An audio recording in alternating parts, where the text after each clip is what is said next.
Welcome to today's session. In this tutorial, we'll explore how to check if none of the elements in an array satisfy a given condition. This is useful in situations where we need to ensure that no values match a specific rule. Let's get started. Our goal is to check if none of the elements in an array match a given condition. We will use JavaScript's sum method and negate the results to achieve this. The function none checks if no elements match a condition by using the sum method to look for a match. If sum finds an element, the result is negated using the unary negation operator to ensure we return true only when no elements satisfy the condition.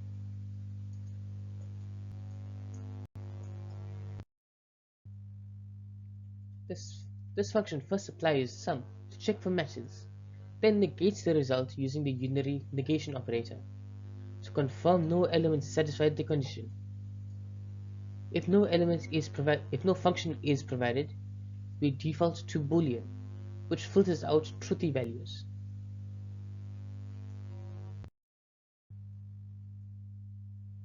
In this example, we see that when checking for x is equal to 2 in 0, 1, 3 and 0, the function returns true because no elements match 2.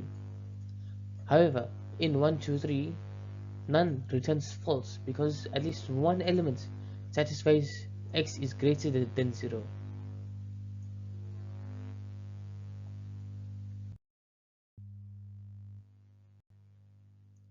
This function is useful for form validation, security checks, and data processing, where we need to verify that no elements match a certain condition. In summary, the none function helps us check if no elements in an array match a given condition.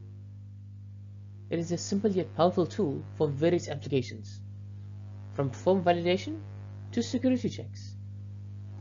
Thank you for following along. Thank you for watching. If you enjoyed this video, please make sure to like, share and subscribe for more JavaScript tutorials. I'll see you in the next one.